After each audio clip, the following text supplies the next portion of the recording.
and welcome to this week's episode of Wild Weather Wonders, where each episode we take questions sent in from viewers like you and we answer them. So this week's question comes from Casper all the way up in Tallahassee, and the question is, how does El Nino impact our summer rainy season, or does it impact it at all? So great question, Casper. And of course, El Nino has been a hot topic recently, since it seems like we are going to be shifting into another El Nino pattern after being in La Nina for so long. So before we answer that question, we're going to talk a little bit about what El Nino even is.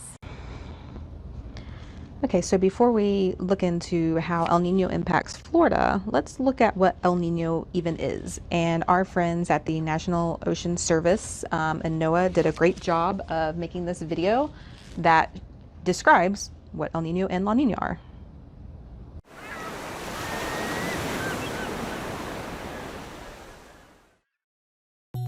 Warmer or colder than average ocean temperatures in one part of the world can influence weather around the globe.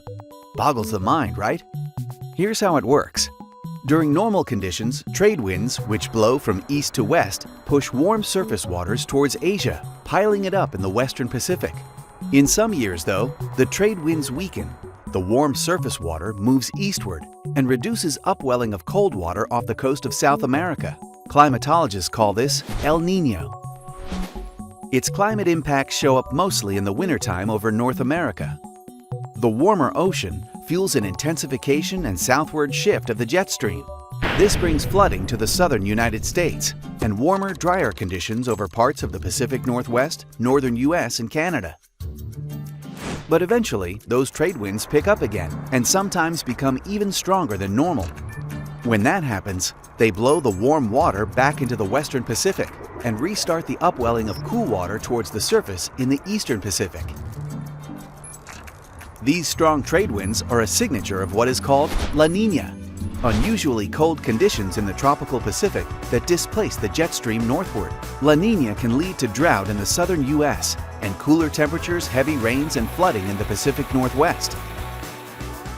El Nino and La Nina together are part of a cycle that influences extreme weather and can impact food production, water supply, and even human health, not just in the U.S., but in many parts of the globe.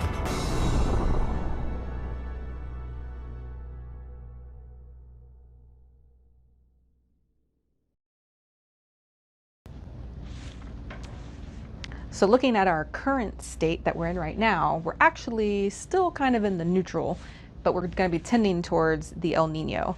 So again, these kind of won't happen just overnight. It can take months for us to get settled into that El Nino pattern.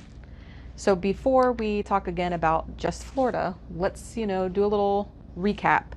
La Nina, the jet stream is further north, which means northern areas are going to be colder, they're going to be wetter, it's going to be drier and warmer down here in Florida, which is what we have seen in the past, several years.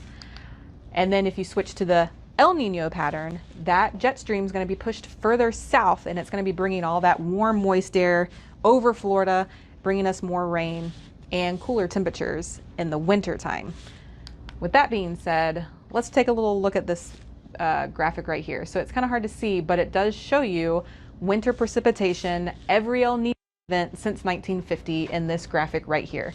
So if you can kind of see, it does tend to have more moisture, more precipitation in the southeast portion of the United States, whereas the other portions of the United States are a little bit drier. And then over here, we have the winter precipitation of the strongest La Nina events. So it's kind of a flip-flop of what's going on. You'll notice there's a lot drier indications in the southeast and more moisture on the other side of the United States. So with that being said, let's look at our average rainfall totals. This is December through March. Remember, it's the winter months that really get impacted by that jet stream.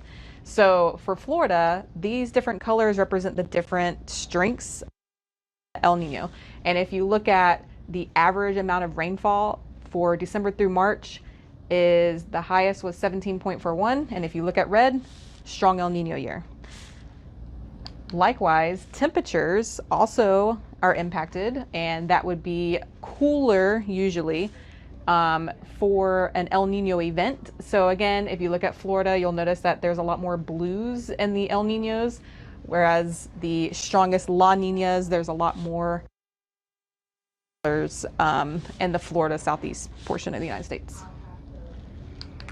And again, here's that average temperatures December through March for just Tampa. You can go look at other sites in our area, and I'll show you the website in just a second to do that.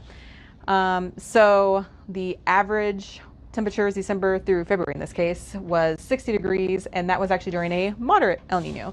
Strong El Nino, 61. So you can kind of see how that trends down during an El Nino event. So here's that website. If you wanted to go check out all the different sites in our area, you just go to our webpage, weather.gov/TBW, and go to climate and pest weather, and then INSO winter. Question, Casper, how does it impact our, rainy season during the summer?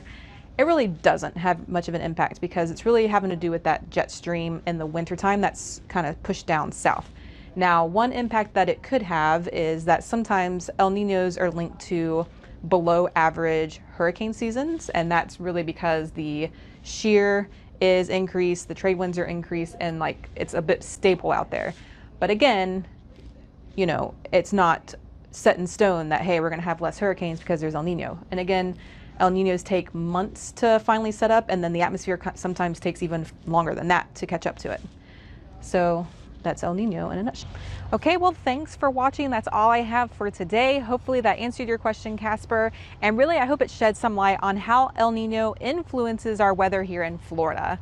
Be sure to like and subscribe so you can catch next week's episode. What's worse than raining cats and dogs? Hailing taxis.